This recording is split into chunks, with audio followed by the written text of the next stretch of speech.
नमस्कार दोस्तों, स्वागत है आपका इस सीरीज़ में जिसको हम कहते हैं चॉइसलेस अवेयरनेस। हम लोग अगर कुछ सीखना चाहते हैं ना, तो उसके लिए पहले अपना स्लेट खाली करना पड़ेगा। जैसे अगर कुछ स्वादिष्ट खाना चाहते हैं तो पहले बर्तन साफ़ करना पड़ेगा। अगर स्पिरिचुअलिटी में कुछ सीखना चाहते हैं, ख़ास तौर से अध्यात्म में, तब तो और अच्छे से बर्तन मांजना पड़ेगा, दिमाग साफ़ करना पड़ेगा। क्योंकि हमारे मन को बहुत जल्दी ये लगता है स्पिरिचुअलिटी में ख़ास तौर से कि हाँ ये बात तो हमें पता है, अब आगे बताइए। हर चीज़ के बारे में हमारा मन यही कहता है। अगर आपने एक बार कोई जगह देख ली तो आपको लगता है ये जगह जान गया मैं। किसी इंसान से एक दो बार मिल लिए तो मन कहता है हाँ इसको मैं समझ गया। लेकिन एक साइंटिस्ट या एक योगी वो इंसान होता है जो बोलता है नहीं रुको, अभी तक मैं इस दुनिया में फंसा हूँ, इसका मतलब कुछ ऐसी चीज़ है जो मेरी पकड़ में नहीं आई है। और चॉइसलेस अवेयरनेस के बारे में हमने कृष्णमूर्ति की इतनी वीडियोस बनाई है कि हर जगह पर वो यही बात करते हैं। लेकिन यहाँ चॉइसलेस अवेयरनेस के अंदर जा रहे हैं हम लोग। मैं और श्रीश आज हार्ट का फ़ोटो बना रहे थे, ड्राइंग कर रहे थे। फ़ोटो बनाना इतना मुश्किल है हार्ट का कि उनको अभी तक मतलब कम से कम 10 बार प्रैक्टिस करेंगे तब जाके एक नॉर्मल फ़ोटो बना पाएंगे। उस हार्ट का अगर ऑपरेशन करना है तब तो और मुश्किल है। लेकिन अगर आप हार्ट को देख लेंगे, फ़ोटो देख लेंगे, या कभी किसी ऑपरेशन थिएटर में हार्ट को देख लेंगे तो देख करके आप कहेंगे हाँ समझ में आ गया। हमारा मन चीज़ों के लिए बहुत जल्दी अज्यूम कर लेता है कि वो समझ गया। लेकिन पहले बर्तन साफ़ करना पड़ेगा, दिमाग साफ़ करना पड़ेगा। नहीं तो आप ये बोलेंगे नहीं कि ये वीडियो बनाए हम, आप यही बोलेंगे अब ये वाला मत बनाइए, तो हम जानते हैं क्या है। लास्ट टाइम हमने पढ़ा था, कृष्णमूर्ति कहते हैं knowledge implies a sense of accumulation. जब भी हम नॉलेज कहते हैं, ज्ञान कहते हैं, इसका मतलब है एक तरह का एक्यूमुलेशन, इकट्ठा करना। Knowledge can be acquired and because of its nature knowledge is always partial. अब देखिए, एक सेंटेंस हमने बनाया, बोला, आपने सुना, और जैसे ही मन उसको समझ नहीं पाता है वो ये बोलता है कि यार ये मुश्किल चीज़ है, मैं समझ लूँगा, बाद में समझूंगा, अभी नहीं, क्योंकि अभी इसमें दिमाग लगाना पड़ेगा। कृष्णमूर्ति कह रहे हैं knowledge can be acquired, knowledge को हम इकट्ठा कर सकते हैं, and because of its nature knowledge is always partial. और नॉलेज का नेचर ऐसा है कि वो हमेशा पार्शियल होता है। कहा जाता है कि एक सांप जो होता है वो दूध पीता है और क्या निकालता है? जहर। और वहीं पर एक गाय घास खाती है और क्या निकालती है? दूध। ये नेचर है दोनों जानवरों का। कोई जानवर जंगली होता है, कोई पालतू होता है। एक बड़ा अच्छा सा वीडियो आया था जिसमें एक आदमी एक बाल्टी लेकर एक जगह पर बैठ गया। गाय दूर थी, गाय उसके पास आके खड़ी हो गई कि दूध लो। ये नेचर है गाय का। कहा जाता है कभी कभी कुछ गाय या भैंस मारने वाली होती है, मरकही बोलते हैं, लेकिन ज़्यादातर गाय का नेचर सौम्य होता है। कहते हैं आत्मा का स्वभाव गाय की तरह ही है, ऐसा कहा जाता है। मैं स्वभाव के बारे में आपको याद दिलाना चाहता हूँ कि नॉलेज का, ज्ञान का नेचर कैसा होता है? आधा अधूरा। अगर मैं किसी को जानता हूँ तो वो आधा अधूरा है। जिस चीज़ के बारे में मेरे मन में विचार चल रहा है वो आधा अधूरा है, क्योंकि विचार एक टॉर्च की तरह होता है। टॉर्च किसी भी चीज़ पे आप फेंकें तो वो उसको चमका देगा, लेकिन खाली उसी पोर्शन को चमकाएगा जो इस लाइट के सामने गिर रहा है, पीछे तो नहीं चमकाएगा। तो ज्ञान या नॉलेज, आप जिस किसी भी चीज़ के बारे में सोचते हैं वो सब आधा अधूरा होता है, क्योंकि वो आप सोच पा रहे हैं। आपके दिमाग में एक थॉट बन रहा है। थॉट मतलब कॉन्शियसनेस का एक टॉर्च। अभी कोई आदमी पूछ रहा था एक वीडियो में कि सर मरने के बाद जब मोक्ष मिल जाती है तो आत्मा का स्वभाव कैसा होता है, उसका रूप कैसा होता है? कोई रूप नहीं होता। मन कहेगा नहीं नहीं, कृष्ण भगवान तो वहाँ चतुर्भुज हैं, चक्र और शंख के साथ रहते हैं, और वो तो विष्णु जी उड़ते हैं उसके ऊपर। किसके ऊपर विष्णु जी बैठते हैं? नाग के ऊपर बैठते हैं। और उड़ते किसके ऊपर है? वरुण के ऊपर। तो हम भी जब विष्णु रूप हो जाएंगे, आत्म रूप हो जाएंगे, तो हम भी वैसे होंगे? नहीं, उसका कोई रूप नहीं होता, क्योंकि जो भी रूप होगा क्या होगा? आधा अधूरा होगा। It is never complete, therefore all actions springing from knowledge is also partial. कभी भी शब्द, यहां पर नॉलेज को मैं शब्द कहूंगा, थॉट्स कहूंगा, वो कंप्लीट नहीं होता, इसलिए उसमें से निकलने वाले एक्शंस भी इनकम्प्लीट होते हैं। एक छोटा सा एग्जाम्पल देना चाहता हूं, और मैं चाहता हूं इसमें आप अपने आप को चॉइसलेस अवेयरनेस की तरफ रखें। आपको पता है मेरे घर में डॉक्टर रिम्पी मुझसे बहुत प्यार करती है, हमारी वाइफ, और वो चाहती है मैं सेहतमंद रहूं, खाना खाऊं अच्छे से, और मैं उनसे लड़ता रहता हूं मुझे कम खाना है ना। कल मैंने बहुत सीरियसली उनसे कहा, रिम्पी अगर जिस तरह से तुम खाना खिला रही हो, अगर मैं खाता रहूँगा तो मैं मर जाऊँगा, मैं जी नहीं पाऊँगा, मुझे ऐसा लगता है मेरा पेट बहुत भरा होता है। इस बात से वो डर गई, बोलती है ऐसा मैं हूँ, ऐसे खाना खिलाती हूँ तुम्हें मैं? मैंने कहा नहीं, तुम मुझे मारना नहीं चाहती हो, लेकिन मुझे लगता है कि मैं ज़्यादा खाना खा रहा हूँ, तुम प्यार से देती हो तो मैं खा लेता हूँ। तो बेचारी वो बोलती हैं ठीक है, आज से मैं नहीं बोलूँगी। ये उनका एक एक्शन था मेरी बातचीत को सुनने के बाद। क्या था? एक एक्शन, और वो एक्शन इनकम्प्लीट था, क्योंकि जब मैंने इस बात को सुना तो मैं चुप हो गया। मुझे समझ में आ गया कि उनको मेरी बात समझ में नहीं आई है। मैंने उनसे कहा कि देखो, जब भी टेबल पे खाना आता है, तुम कितनी रोटी खाती हो मैं नहीं बोलता हूँ, तुम एक खाती हो, दो खाती हो, चार खाती हो, कोई भी बच्चा कितनी रोटी खा रहा है, कितनी सब्जी खा रहा है, कितना चावल खा रहा है, मैं नहीं बोलता हूँ। लेकिन मेरे प्लेट में कितना खाना रहेगा, कितना मैं खाऊंगा, ये तुम ज़रूर बोलती हो, प्यार की वजह से बोलती हो। तो उन्होंने कहा कि ठीक है, आज से मैं नहीं बोलूँगी। तो उनका जो प्यार है वो एक तो प्यार है, लेकिन एक दिमाग में नॉलेज भी है। उनके हिसाब से मैं कम खाना खाता हूँ, उनका नॉलेज, उनका ज्ञान ये है कि मैं कम खाता हूँ। कॉलेज के दिनों से जब मैं उनसे मिला था, उसके पहले मैं बहुत ही कम खाता था, दिन भर में एक रोटी, आधी रोटी, दो रोटी मैक्सिमम, और कुछ नहीं खाता था, पानी पीता था बस। मेरा वजन 45 किलो हो गया था। तब से उनको ये लगता है कि मैं बहुत कम खाता हूँ, तब से उनके मन में ये है कि कम से कम मुझे इतना तो खाना ही चाहिए। इसलिए जब भी मैं एक्स्ट्रा खाता हूँ तो खुश हो जाती है वो। उनका खुश होना, उनका नाराज़ होना, उनका दुखी होना पार्शियल एक्शन है, इनकम्प्लीट एक्शन है।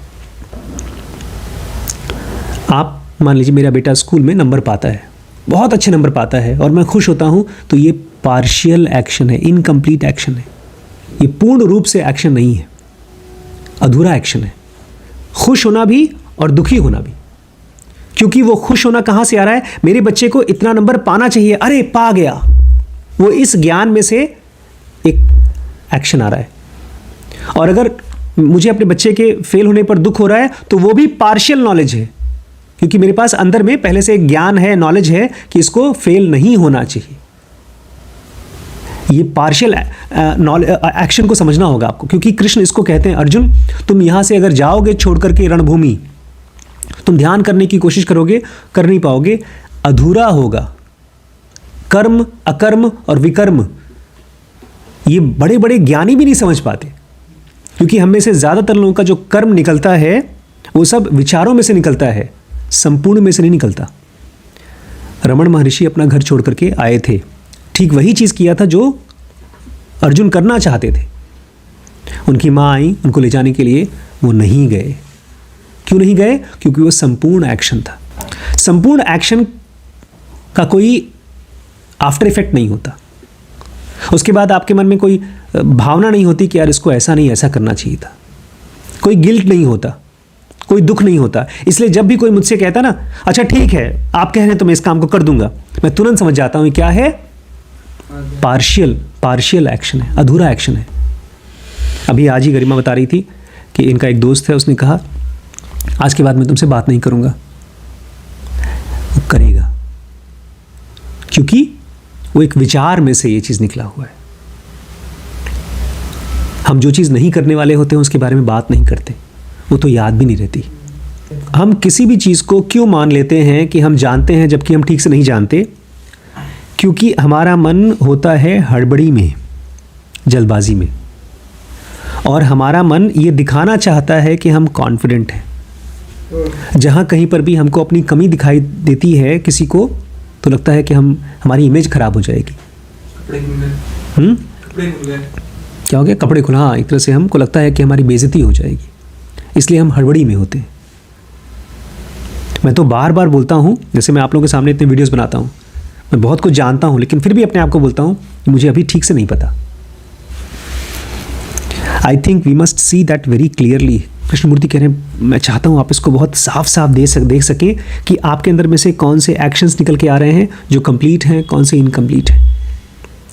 ये छोटा सा एक पैराग्राफ है, लेकिन कृष्णमूर्ति का विचारों का एक तरह से सर्जरी है, ऑपरेशन है।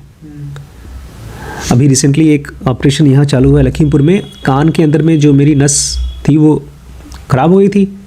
उस नस के अंदर में मतलब दवाई खाया है मैंने, स्टीरॉयड बोलते हैं। वो स्टीरॉयड सीधे नस में डालने वाली एक ऑपरेशन एक डॉक्टर ने चालू किया लखीमपुर में। नहीं, लैप्रोस्कोपी तो पेट वगैरह की होती है, वो माइक्रोस्कोपिक सर्जरी होती है जिसमें एक सुई, बहुत छोटी सुई कान के अंदर के नस में इंजेक्शन से स्टीरॉयड डाला जाता है। आज किसी ने वीडियो शेयर किया।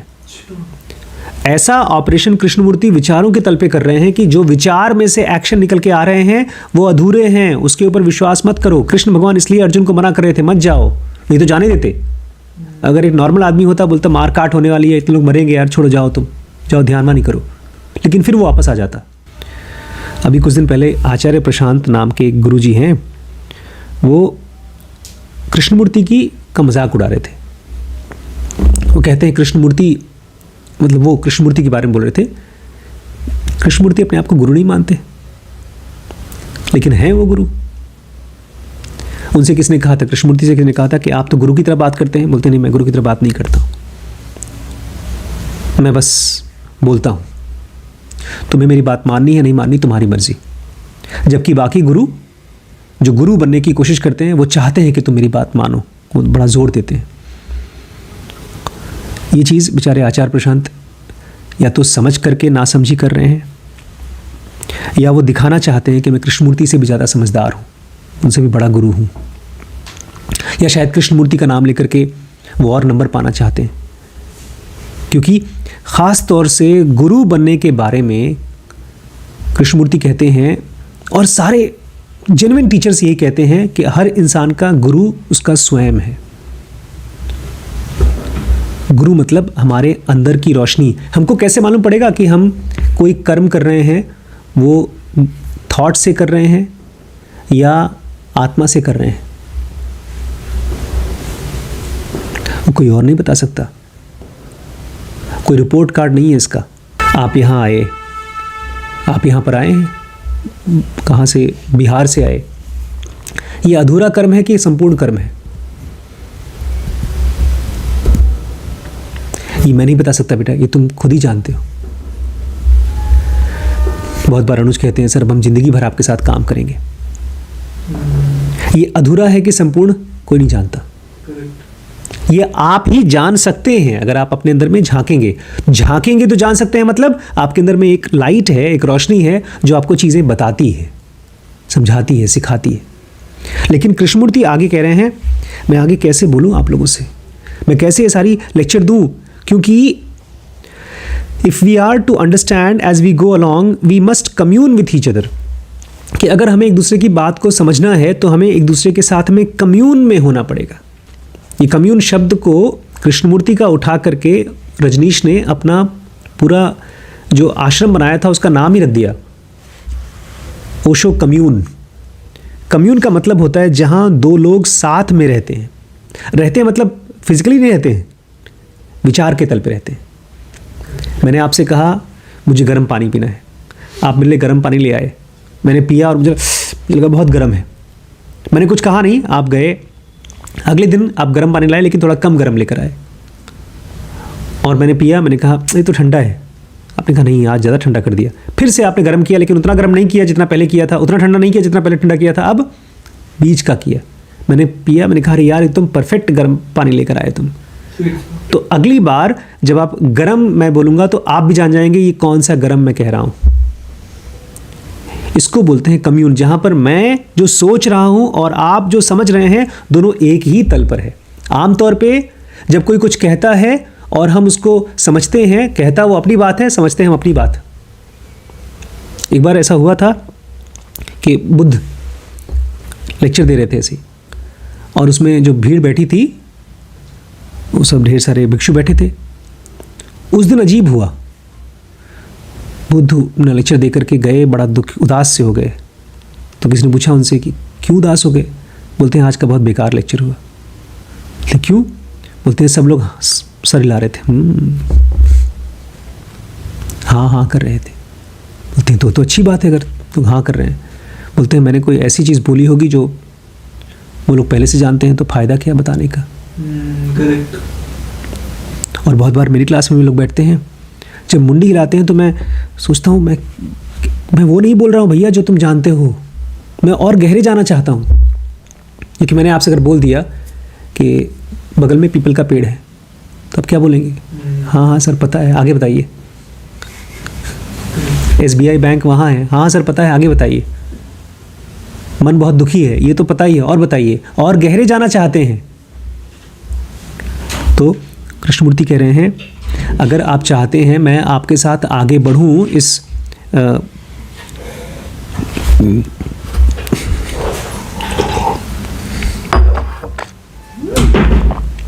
चॉइसलेस अवेयरनेस को आपके साथ डिस्कस करूं, तो हमें आपको कम्यून में होना पड़ेगा, एक ही पोजीशन पे, मेंटली एक लेवल पे होना पड़ेगा जहां पर मैं जो बोलूं और आप जो समझें वो हो सके।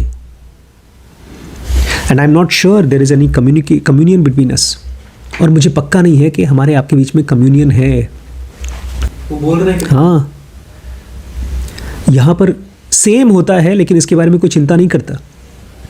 अगर एक स्टाफ किसी मैनेजर के पास आता है, अपनी प्रॉब्लम सुनाता है, तो मैनेजर सुन नहीं पाता क्योंकि कोई कम्युनियन नहीं है। कम से कम इस लेवल पे तो होना चाहिए कि मैं सुनना चाहता हूँ, जानना चाहता हूँ। कल वो औरत मुझसे पूछ रही थी मैं अपने बेटे को कैसे दिखाऊं कि मैं उसको केयर करती हूँ और मैं कैसे अपने विजडम, अपनी समझदारी उसको दे सकूं। तो सबसे पहली क्वालिटी क्या थी? कल मैंने आपसे कहा था सबसे पहला बी अवेलेबल, वहाँ रहो। ऐसा ना हो जाए कि बेटा मैं अभी बाद में आती हूँ, बाद में बात करती हूँ। दूसरा, उसको सुनो ध्यान से।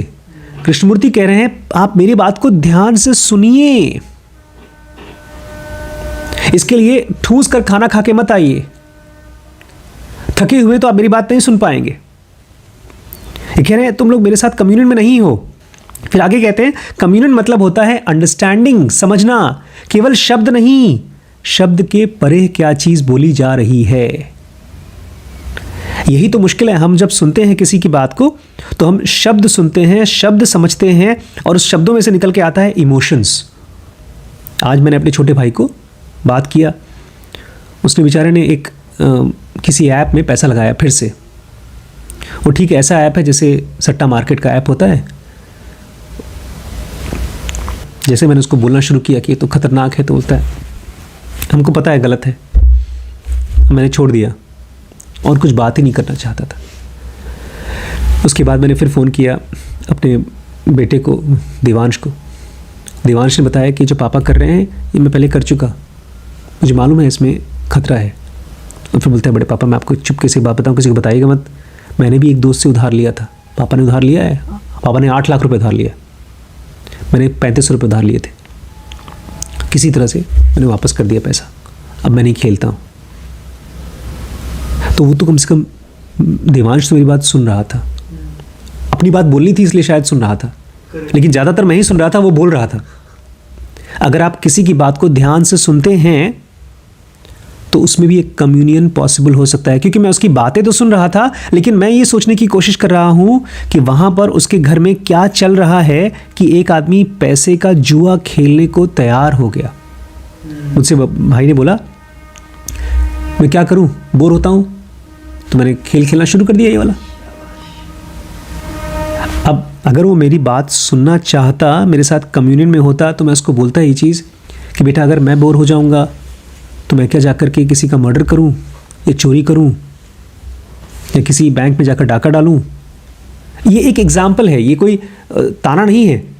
मैं चाहता हूं उसको एग्जाम्पल देकर के समझाना कि ये कितना ख़तरनाक चीज़ है एक जुआ खेलना, ऑनलाइन जुआ खेलना।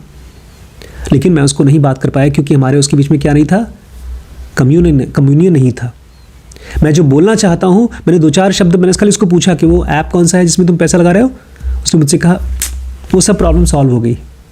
उसके बारे में बात ही नहीं करना चाहता था, वो तो शब्द भी नहीं शेयर करना चाहता था। कृष्णमूर्ति कह रहे हैं कम्युनियन मतलब खाली शब्द नहीं, शब्द के परे कोई शब्द बोला गया है तो उससे किस चीज़ को दिखाया जा रहा है वो भी समझना। If your mind and the speaker's mind are moving together in understanding with sensitivity, then there is a possibility of real communion with each other. Krishnamurthy कह रहे हैं अगर आपका मन और स्पीकर का मन, अपना मन, वो हमेशा अपने आप को स्पीकर कहा करते थे, वन कहा करते थे, वो जानबूझ के अपने आप को गुरु नहीं कहा करते थे। अगर तुम्हारा मन और मेरा मन मतलब कृष्णमूर्ति का मन एक साथ चल रहा है इन अंडरस्टैंडिंग, समझ में, मैं भी कुछ समझ रहा हूँ और मैं अपनी समझ में से कुछ निकाल करके तुमको बोल रहा हूँ और तुम भी तुरंत कुछ समझ रहे हो, विथ सेंसिटिविटी। और यहाँ पर एक खास वर्ड यूज़ किया, सेंसिटिविटी। सेंसिटिविटी मतलब ऐसा ना हो कि मैं बोल रहा हूँ और मेरी बात तुम्हारे ऊपर बोझ हो जाए। अरे यार कुछ बोल रहे हैं, बहुत इंपॉर्टेंट चीज़ होगी, मुझे समझ में तो नहीं आ रहा है लेकिन मैं मान लूँगा, ऐसा ना हो जाए। सेंसिटिविटी मतलब कि मैं जो बोल रहा हूँ, जैसे मैं गरिमा से परसों जब बात कर रहा था सुबह टेबल पे, तो मैं गरिमा को इन्फ्लुएंस नहीं करना चाहता था कि तुम अपने हिसाब से, मेरे हिसाब से शादी करो। मैं गरिमा को बता रहा था कैसे मैंने डिसीजंस लिए अपनी शादी के टाइम पर। सेंसिटिविटी मतलब मेरी अपनी समझ है और ये मैं समझा हूँ और तुम अगर मेरी बात को समझ सको तो तुम अपनी समझ से डिसीजन लो। कल श्रीश ने भी मुझसे पूछा पापा आपका क्या एडवाइस है मेरे लिए, तो मैं सोच रहा था क्योंकि जो कुछ भी मेरे दिमाग में आंसर रहा था वो सब का सब लग रहा था कि एक तरह का इन्फ्लुएंस होगा। पापा बोल रहे हैं इसलिए मुझे ऐसे पढ़ना चाहिए, ऐसे करना चाहिए। मैंने इनसे कहा कि तुम्हें किताब लेकर घूमना चाहिए, लेकिन तब तुरंत मुझे लगा कि यार किताब कौन सा लेकर घूमेगा, और कोई किताब लेकर गया उसको पढ़ने का मन नहीं करेगा। तो sensitive with sensitivity then there is a possibility of real communion with each other. तभी जाकर के ये हो सकता है कि मेरा और तुम्हारे बीच में रियल कम्युनियन हो, तभी मैं अपने मन की चीज़ तुम तक पहुंचा सकता हूँ। अब इन्होंने इक्का फेंका, बोलते मान लीजिए आप लोग यहाँ बैठे हैं और आप ये जानना चाहते हैं, ठीक है कृष्णमूर्ति आप बोलते तो बहुत अच्छा है, सब कुछ सुन लूँगा, लेकिन लास्ट में बताइए क्या बोलना चाहते हैं। If you are here merely listening to find the end of the talk, होता है ना कि पूजा के बाद प्रसाद मिलेगा, प्रसाद लेके जाइएगा। ऐसे ही हम लोग जब किसी की बात सुनते हैं तो आप देखिएगा अक्सर ऐसा होता है जब कोई आदमी बोलता है तो हम लोग सोचते हैं यार जल्दी बताओ बोलना क्या चाहते हो, कहने का मतलब क्या है। हाँ, कृष्णमूर्ति यही कह रहे हैं अगर तुम्हारे मन में ये बात चल रही है कि मेरे कहने का मतलब क्या है, तब कोई मतलब नहीं है। समझने की कोशिश मत करो, इधर ये कह रहे हैं। देखिए वो बोल रहे हैं मेरे शब्दों को इकट्ठा मत करो, क्योंकि जब मैं बोलूँगा वो तुम्हारे दिमाग में नॉलेज बन जाएगा, और नॉलेज में से निकला हुआ एक्शन क्या होता है, कंप्लीट, आधा अधूरा होता है। आप बोलेंगे कृष्णमूर्ति ने कहा है कि थॉट्स को ऑब्जर्व करो, सर आज किया था कुछ हुआ नहीं, कितने साल तक ऑब्जर्व करना पड़ेगा ये बताइए।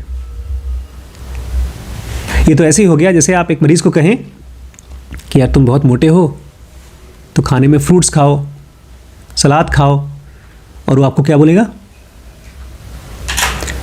कब तक खाना पड़ेगा, खाने के पहले खाऊं कि खाने के बाद खाऊं।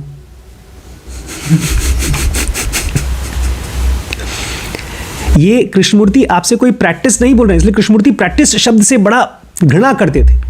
वो कहते थे मेरी बात मैंने समझा है, मैं थॉट्स को ऑब्जर्व करता हूं तो थॉट्स कमज़ोर हो जाते हैं, वो जाकर के अपने अपने कमरों में बैठ जाते हैं, जहाँ उनकी औकात होती है वहाँ चुपचाप रह जाते हैं। उसके बाद जब सही थॉट चाहिए होता है मैं आराम से देख करके बोल देता हूँ। ऐसे तुम्हारे साथ भी हो सकता हो। और लोग आते हैं बोलते मैं तो 1 साल से ऑब्जर्व कर रहा हूँ, लेकिन वो चीज़ नहीं हुई जो आपके साथ हुई। ये इसलिए होता है क्योंकि जो भी कृष्णमूर्ति बोल रहे हैं वो उनका क्या बन गया, नॉलेज बन गया। शब्दकोश में शब्द इकट्ठे हो गए, वो उनकी खुद की समझ नहीं बनी। इसलिए कृष्णमूर्ति कह रहे हैं if you are merely listening to find out the end of the talk, I mean by knowledge, then it is not communion. You are merely waiting for definition and definitions surely are not the way of understanding. जैसे अभी कुछ दिन पहले एक बच्चा बोल रहा था कि मैं इनको हेट करता हूं। अगर हेट्रेड है तो वो एक एक्शन बनेगा, ऐसा नहीं है। इसलिए बुद्ध कहा करते थे कि अगर तुम्हें किसी चीज़ के लिए गुस्सा आ रहा है तो तुम दूसरे की गलती के लिए अपने आप को जहर दे रहे हो। किसी के लिए भी तुम्हारे अंदर में अगर घृणा है तो वो उस आदमी के लिए घृणा तुम भले सोच रहे हो, लेकिन घृणा तुम्हारे ब्रेन में है, तुम्हारे खोपड़ी में है। वो नॉलेज तुम्हारे अंदर है, उसको एक्सपीरियंस तुम्हारे अंदर है। हम चॉइसलेस अवेयरनेस अगर समझना चाहते हैं तो हम उस जोन में जाना चाहते हैं जो नॉलेज से फ्री है। नॉलेज समझते हैं, शब्द दिमाग में घूमते रहते हैं, ये कैसे हुआ, ये क्यों नहीं हो रहा है। मैं चाहता हूं आज की क्लास के बाद जब भी आपके मन में कोई थॉट चले, अगर उसका काम है तो बिल्कुल चले, सोचें और गहरे सोचें और दूर तक सोचें। जैसे आपने कहा मैं वहाँ गया, मैं रास्ते में कंफ्यूज हो गया तो मुझे मालूम करना पड़ा कहाँ रोड है, कहाँ दुकान है, तो आपने मुझे फ़ोन किया, पूछा। लेकिन जहाँ पर कोई थॉट ऐसा चल रहा है जिसका अभी काम नहीं है तो तुरंत आप उसको देखें, अरे किस लिए, क्या ज़रूरत है इसकी। दिन में 8-10 बार अपने मन में चलने वाले नॉलेज को, शब्दों को देखें और उसको गिरने दें। ऐसा मैं आपसे चाहता हूँ। लास्ट लाइन थी जिसका मतलब मैं आपको शेयर करना चाहता था, you merely waiting for definition and definition surely are not the way of understanding. कह रहे हैं अगर आप ये चाहते हो कि मैं आपको बता दूं कोई चीज़ बता दूं, उसको बोलते हैं डेफिनेशन। डेफिनेशन बड़ा स्पेशलाइज्ड वर्ड है, साइंस में आता है। ग्रेविटी बताओ क्या होता है। श्रीश ने मुझसे आज पूछा अपेंडिक्स क्या होता है, क्या काम होता है उसका। आज उन्होंने पूछा एल्कलाइन क्या होता है। तो इन सब का डेफिनेशन है। एल्कलाइन मतलब कोई ऐसी चीज़ जिसका pH 0 से ज़्यादा होता है, नहीं 7 से ज़्यादा होता है pH। कम होता है। अल्कलाइन एसिड 7 से कम होता है। Any pH value below 7 is considered as acidic and pH value above 7 is considered alkaline। तो अभी आपको समझ में नहीं आएगा क्योंकि एल्कलाइन मतलब, देखिए आप जब कोई खाना खाते हैं ना, या आप शराब पीते हैं या सिगरेट पीते हैं या बहुत मसालेदार खाना खाते हैं तो आपके पेट में नॉर्मली भी एसिड रिलीज होता है और ज़्यादा एसिड आ जाता है। इसलिए जो लोग बहुत मसालेदार खाना खाते हैं, बहुत तीखा खाते हैं, उनके पेट में ढेर सारा एसिड होता है और पेट में हो जाता है अल्सर। इसलिए जहाँ पर बहुत बहुत तीखा खाना बनता है वहाँ पर बहुत अल्सर की वजह से हो जाता है कैंसर पेट में। लेकिन एसिड मतलब क्या होता है, वो खाने का मसालापन। ये सब चीज़ें डेफिनेशन है, लोग इसको नहीं समझ पाएंगे। वो थोड़ी खाना उठाते मुंह में डालते समय थोड़ी पूछेंगे बताओ भाई इसका pH लेवल क्या है, ये एसिडिक है कि बेसिक है, अल्कलाइन है, कोई पूछता नहीं। लेकिन कृष्णमूर्ति बोल रहे हैं तुम पूछना चाहते हो मुझसे मन के अंदर में विचारों का डेफिनेशन, कि ये सही विचार है कि गलत विचार है, सही विचार का सही काम होगा। विचार से मेरा कोई ताल्लुक नहीं है। विचार मतलब अंडरस्टैंडिंग नहीं। अगर तुम्हारे मन में कोई विचार चल रहा है तो वो समझ नहीं है। समझ आता है जब मन शांत होता है, और जब समझ आता है ना तब आप कंफ्यूज नहीं होते। तब आपके मन में नहीं होता कि अगर ये काम हो गया तो ये काम करूंगा, कोई कंडीशन नहीं होती। समझ होता है कंप्लीट, आप बस एक्शन करते हो। जैसे सोना समझ होता है, आप वेट नहीं करते हो कि अगर आज 12 बज गए तो मैं सोऊंगा, अगर आज खराब पिक्चर आएगी तो सोऊंगा। जब नींद आती है तो माई का लाल कोई जगा नहीं सकता आपको। वो सब कंप्लीट एक्शन है बॉडी के लेवल पे। ऐसे ही लाइफ में ढेर सारे हमारे इनकम्प्लीट एक्शन होते हैं जिसकी वजह से हम फिजिकल वर्ल्ड में फंसते जाते हैं, मुक्त नहीं हो पाते, और एक जाल बनते जाता है लाइफ का, मन से बनता है। अगर आप चाहते हैं उस जाल से फ्री हो तो आप विचारों को देख करके उनको छोड़ना शुरू करिए, क्योंकि विचार समझ नहीं है। Thoughts are not understanding. मैं धीमे धीमे ले चलूँगा इस यात्रा में आपको। Choiceless awareness by GD Krishnamurthy.